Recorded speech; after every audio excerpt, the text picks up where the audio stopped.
இன்றைக்கி நாம் கும்பம் ராசிக்காரர்களுக்கு வருகின்ற ராகு கேது பயிற்சியினால் என்னென்ன மாற்றங்கள் என்னென்ன அதிர்ஷ்டங்கள் அப்படிங்கிறது கிடைக்கப் போகின்றது என்பதை பற்றி தான் இன்றைக்கி ஒரு வீடியோவில் நாம் பார்க்க இருக்கின்றோம்.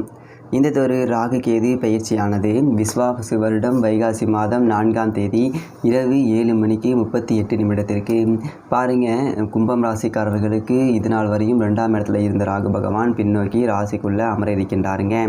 8ஆம் இடத்துல சஞ்சாரம் செய்த கேது பகவான் பின்னோக்கி ராசிக்கு 7ஆம் இடத்துல அமர இருக்கின்றாருங்க. ஆங்கில தேதிக்கு 18/5/2025 அன்று இந்த ராகு கேது பயிற்சி அப்படிங்கிறது நடைபெற இருக்கின்றது. கும்பம் ராசிக்காரர்களுக்கு கிட்டத்தட்ட 1.5 வருடமாக ராசிக்கு 2ஆம் இடத்திலே சஞ்சாரம் செய்த ராகு பகவான் பார்த்தீங்க அப்படின்னா வருகின்ற 18/5/2025 முதல் ராசிக்குள்ளேயும் கேது பகவான் 7ஆம் இடத்துலையும் அமர இருக்கின்றார்கள். பொதுவாக ராகு கேதுக்கள் அப்படின்னா பாருங்கள், ஒரு நிரந்தர வக்ர கிரகங்கள். அதாவது ராகு கேதுக்களுக்கு சொந்த வீடுகள் அப்படிங்கிறது கிடையாது. ஒருவருக்கு பிறப்பு கால ஜாதகத்தில் ராகு எந்த வீட்டில் அமர்றாரோ அந்த வீட்டுக்கு பலன்களை கொடுக்கக்கூடியவர்கள் ராகு கேதுக்கள். அந்த வீட்டை ஆக்கிரமிக்கக்கூடியவர்கள் ராகு கேதுக்கள். அதே போல் ஒரு ராசியில் 18 மாதங்கள் கிட்டத்தட்ட 1.5 வருடங்கள் சஞ்சாரம் செய்யக்கூடியவர்கள் ராகு கேதுக்கள். இன்னொரு முக்கியமான விஷயம், தனிப்பட்ட முறையில் ஜாதகம் பார்க்க இந்த வாரத்துக்கான அப்பாயின்மெண்ட் ஃபிக்ஸ் பண்ண சொல்லி நிறைய பேர் கேட்டிருந்தீங்க.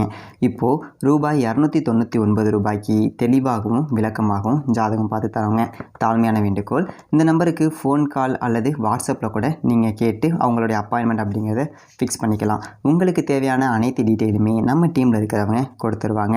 அப்பாயின்மெண்ட் டேட் மற்றும் டைம் ஃபிக்ஸ் பண்ணதற்கு பிறகு அந்த நேரத்தில் நான் உங்களுக்கு ஃபோன் கால் பண்ணி ஜாதகம் பார்த்து பலன்கள்ங்கிறது சொல்லிடுவேங்க. ஜஸ்ட்டு நீங்கள் வாட்ஸ்அப் அல்லது ஃபோன் காலில் உங்களுக்கான டவுட் அப்படிங்கிறத கிளியர் பண்ணிக்கலாம். சரிங்களா? உங்களுக்கான அப்பாயின்மெண்ட் டேட் மற்றும் டைமை ஃபிக்ஸ் பண்ணிக்கலாம். அப்புறம் நிறைய பேர் கேட்குறாங்க எவ்வளோ நேரம் ஆகும்னு சொல்லிட்டு. ஃபஸ்ட்டு நம்ம உங்களுடைய ஜாதக கட்டத்தை பார்த்துட்டு ஜனனகால பலன்கள் அப்படிங்கிறத சொல்லிவிடுவோம். அதாவது இந்த ஜாதகக்காரங்களுடைய வாழ்க்கை எப்படி இருக்கும், கேரக்டர் எப்படி இருக்கும் அப்படிங்கிறத சொல்லிவிடுவோம். அதுக்கப்புறம் கோட்சாரத்தின் அடிப்படையில் கடைசி ஒரு 2.5 வருஷம் எப்படி இருந்துச்சு, எதிர்காலம் வரக்கூடிய 2.5 வருஷம் அதெல்லாம் எப்படி இருக்கும் அப்படிங்கிறதெல்லாம் பார்த்துடலாம். அட் லாஸ்ட் பர்டிகுலராக இந்தந்த டைமில் என்னென்ன நடக்கும், இந்த டைமில் என்னென்ன நடந்துச்சு அப்படிங்கிறதெல்லாம் பார்த்துட்டு உங்களுக்கான தெளிவான விளக்கமான பலன்கள் அப்படிங்கிறத சொல்லிடுவாங்க. இதை தாண்டி உங்களுக்கு ஏதாவது சந்தேகம் இருந்துச்சு அப்படின்னா கூட நீங்கள் கேட்டுக்கலாம். ஒவ்வொரு ஜாதகத்துக்குமே 30 நிமிஷம் வரைக்கும் நம்ம எடுத்துப்போம். தெளிவாகவும் விளக்கமாகவும் பொறுமையாகவும் உங்களுக்கு நாங்கள் சொல்லிடுவோங்க. இது இல்லாமல் வேறு ஏதாவது சந்தேகம் இருந்துச்சு அப்படின்னா கூட நீங்கள் டவுட்டுங்கிறது கேட்டுக்கலாம். கடைசியாக ஜாதகம் இல்லைனாலும் பரவாயில்ல, பிறந்த தேதி, பிறந்த நேரம், பிறந்த இடம் மட்டும் சொன்னாலே போதுங்க. நாங்கள் உங்களுக்கு ஜாதகம் பார்த்து பலன்கள் அப்படிங்கிறது சொல்லிவிடுவாங்க. நீங்கள் வாட்ஸ்அப்பில் ஜஸ்ட் ஒரு மெசேஜ் மட்டும் பண்ணாலே போதும், இல்லை ஃபோன் கால் பண்ணி உங்களுடைய அப்பாயின்மெண்ட் ஃபிக்ஸ் பண்ணால் மட்டுமே போதுங்க. சரி, வாங்க நம்ம வீடியோக்குள்ளே போகலாம். ராசி மண்டலத்தை ஒரு முறை வலம் வர 18 வருடங்கள் எடுத்துக்கொள்கின்றார்கள். அதே போல் மனித தலையும் பாம்பு உடலும் ராகு என்றும், பாம்பு தலையும் மனித உடலும் கேது என்றும் அழைக்கப்படுகின்றதுங்க. அந்த ராகு கேதுக்களுக்கு பயிற்சியினால் கும்பம் ராசிக்காரர்களுடைய வாழ்க்கையில் என்னென்ன மாற்றங்கள் அப்படிங்கிறது நடக்கப் போகின்றது என்பதை பற்றி தான் இன்றைக்கி ஒரு வீடியோவில் நாம் பார்க்க இருக்கின்றோம். ஸோ கும்பம் காலபுருஷ தத்துவத்தில் 11வது ராசியாக வருங்க. இந்த ராசிக்கு அதிபதி சனி பகவான் ஆவாருங்க. கும்பம் ராசிக்குள்ள அவிட்டம் நட்சத்திரம் 3-4 பாதங்களும், சதயம் நட்சத்திரம் 4 பாதங்களும், பூரட்டாதி நட்சத்திரம் முதல் 3 பாதங்களும் இது ஒரு ராசிக்குள்ளே வருங்க. அதே போல் பொதுவாக கும்பம் ராசிக்காரர்கள் பார்த்தீங்க அப்படின்னா ராசிக்கு அதிபதி சனி அப்படிங்கிறதுனால கடின உழைப்பாளிகளாக இருப்பாங்க. சலிக்காமல் உழைக்கக்கூடியவர்கள் பார்த்தீங்க அப்படின்னா கும்பம் ராசிக்காரர்களாக இருப்பாங்க. இளம் வயதிலேயே கொஞ்சம் பொறுப்பில்லாமல் இருந்தாலும் பிற்கால வயதில் பார்த்தீங்க அப்படின்னா பலத்த யோகமுடையவர்களாக இருப்பார்கள் கும்பம் ராசிக்காரர்கள். அதே போல் வாழ்க்கையில் பார்த்தீங்க அப்படின்னா குடும்பத்தின் மேலே ரொம்ப பிடிப்பு உடையவர்களாக இருப்பார்கள் கும்பம் ராசிக்காரர்கள். அதே போல் நல்லதொரு வாழ்க்கை துணை அமைந்து பார்த்தீங்க அப்படின்னா வாழ்க்கையில் நல்லதொரு உயர்வை சந்திக்கக்கூடியவர்கள் பார்த்தீங்க அப்படின்னா கும்பம் ராசிக்காரர்களாக இருப்பாங்க. அதே போல் பார்த்த மாத்திரத்திலேயே ஒரு விஷயத்தை புரிந்து கொள்ளக்கூடியவர்கள் யாருன்னு பார்த்தீங்க அப்படின்னா நுணுக்கமான ஒரு அறிவுடையவர்கள். இலக்கியம், நாடகம், கலை, சிற்பம் இவற்றில் எல்லாமே ஆர்வம் உடையவர்கள் பார்த்தீங்க அப்படின்னா இந்த கும்பம் ராசிக்காரர்கள். அதே போல் அதிக வெளிநாட்டு யோகம் உடையவர்கள் பார்த்தீங்க அப்படின்னாலும் கும்பம் ராசிக்காரர்கள். சரி, இந்த கும்பம் ராசிக்காரர்களுக்கு இந்த ராகு கேது பெயர்ச்சி அப்படிங்கிறது எப்படி இருக்கும் பாருங்கள். கும்பம் ராசிக்காரர்களுக்கு இப்போ தான் ஜென்ம சனி அப்படிங்கிறது முடிந்தது. மார்ச் 29ஆம் தேதி தான் சனி பகவான் உங்களுடைய ராசியை விட்டு ராசிக்கு 2ஆம் இடத்திலே பாத சனியாக சஞ்சாரம் செய்து கொண்டிருக்கின்றார். அதுக்குள்ளே பார்த்தீங்க அப்படின்னா ராகு பகவான் ராசிக்குள்ளே அமர இருக்கின்றாருங்க. கேது பகவான் 7ஆம் இடத்திலே அமர இருக்கின்றாருங்க. ஆனால் வருகின்ற மே மாதம் ஒரு 14 தேதிக்கு பிறகு குரு பகவான் சாதகமான ஒரு இடத்திலே சஞ்சாரம் செய்ய இருக்கின்றாருங்க. குரு பகவானுடைய பார்வை அப்படிங்கிறது உங்கள் ராசிக்குள்ளே இருக்கின்றதுங்க. சரி, ஓகே. இப்போது இதற்கு முன்னால் பார்த்தீங்க அப்படின்னா ஒரு 1.5 வருடம் ராகு 2ஆம் இடத்துல இருந்தார். நிறைய பேருக்கு குடும்பத்தில் பார்த்தீங்க அப்படின்னா குழப்பங்கள், குடும்பத்தில் சிரமங்கள், குடும்பத்தில் கணவன் மனைவி பிரியக்கூடிய ஒரு சூழ்நிலை, அதே போல் பெரும்பொருள் அப்படிங்கிறத இழக்கக்கூடிய ஒரு சூழ்நிலை, இதுநாள் வரைக்கும் சேர்த்து வைத்த ஒரு விஷயங்கள் எல்லாமே ஒரு சிலர் இழக்கக்கூடிய ஒரு காலகட்டமாக இருந்திருக்கும் கும்பம் ராசிக்காரர்களுக்கு. அதே போல் கண்கள் ஏதாவது பிரச்சனை, பற்களில் பிரச்சனை, கொடுக்கல் வாங்கல் பிரச்சனை, இது எல்லாமே இருந்திருக்கும். 2ஆம் இடம் அப்படிங்கிறது குடும்பஸ்தானம், வாக்குஸ்தானம், தனஸ்தானம், இது எல்லாமே உங்களுக்கு பிரச்சனையாக இருந்திருக்கலாம் 2ஆம் இடத்துல பிரம்மாண்ட ராகு நின்றதுனால. அப்போது வருகின்ற 18/5/2025 முதல் பார்த்தீங்க அப்படின்னா ராகு பகவான் ராசிக்குள்ளே அமர இருக்கின்றாருங்க. பொதுவாக ராகு கேதுக்கள் அப்படின்னா ஒரு சலனம் இல்லாத ஒரு கிரகங்கள். ராகு கேதுக்கள் கிரகங்களே கிடையாது, வெறும் நிழல்கள் தான் பார்த்தீங்க அப்படின்னா ராகு கேதுக்கள். அப்போது ஒரு ராசிக்குள்ளே ராகு வராரு அப்படின்னா அவர் எந்த ஒரு நட்சத்திரத்தில் எந்த பாதத்தில் சஞ்சாரம் செய்கின்றாரோ அந்த ஒரு பாதத்தில் உள்ளவங்க மட்டும் பாதிக்கப்படுவாங்க அப்படி சொல்லிட்டு சொல்லலாம். இப்போது ஒரு ராசிக்குள்ளே பார்த்தீங்க அப்படின்னா 9 பாதங்கள் அப்படிங்கிறது இருக்குது. அப்போது இந்த 9 பாதத்தில் ராகு சஞ்சாரம் செய்யும்போது ராகு வந்து பார்த்தீங்க அப்படின்னா உங்கள் ராசிக்குள்ளே ஒரு 18 மாதம் சஞ்சாரம் செய்வார். ஒரு மாதத்தில் 2 மாதம் பயணம் செய்வார் ஒரு பாதத்தில். அப்போது ராகு பாருங்கள் வருகின்ற 18/5/2025 முதல் ராசிக்குள்ளே வராரு. ஃபஸ்ட்டு வந்து பார்த்தீங்க அப்படின்னா எப்போதும் ராகு கேதுக்கள் பின்னோக்கி தான் வருவாங்க. ஃபஸ்ட்டு பாருங்கள் புரட்டாதி நட்சத்திரம் 3ஆம் பாதத்தில் ராகு பயணம் செய்வாருங்க. அதில் ஒரு 2 மாதம் இருப்பார். அப்போது 18/5/2025 முதல் பாருங்கள் ஒரு 2 மாதம் புரட்டாதி நட்சத்திரம் 3ஆம் பாதத்தில் பிறந்தவங்க கவனமாக இருக்கணும். அப்படியே படிப்படியாக இறங்கி வந்துகிட்டே இருப்பார் ராகு பகவான். 2 மாதம் ஒரு பாதத்தில் இருப்பாருங்க. அப்போது எந்த நட்சத்திரம் எந்ததொரு பாதத்தில் வரும்போது அந்த நட்சத்திரக்காரர்கள் மட்டும் அந்த பாதத்தில் பிறந்தவங்க மட்டும் ரொம்ப கொஞ்சம் விழிப்பாக இருந்துக்கணும்.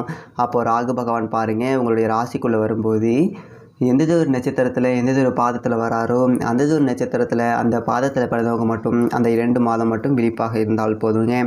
மற்றபடி அந்த ராசிக்காரர்கள் கடுமையாக பாதிக்கப்படுவார்கள் அப்படி சொல்லிட்டு சொல்ல முடியாது. சரி, வருகின்ற 18/5/2025 முதல் ராகு ராசிக்குள்ளே வராரு.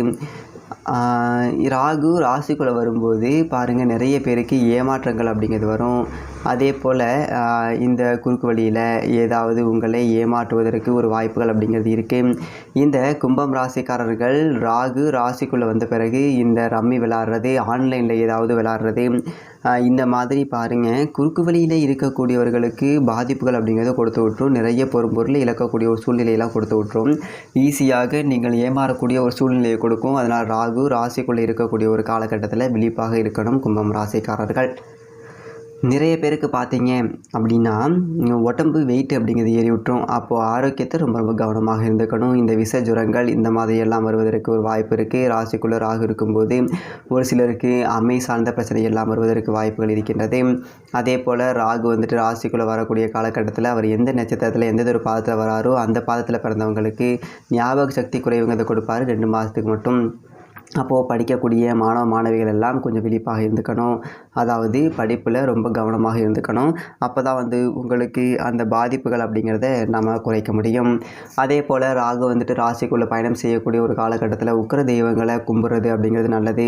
காளி, பிரித்தியங்கரா, வராகி இந்த மாதிரியான உக்கிரமான தெய்வங்களை பாருங்கள் நீங்கள் வழிபடுவது அப்படிங்கிறது உங்களுக்கு இந்த ராகுவினுடைய தாக்கம் அப்படிங்கிறத குறைக்கும் அப்படி சொல்லிட்டு சொல்லலாங்க.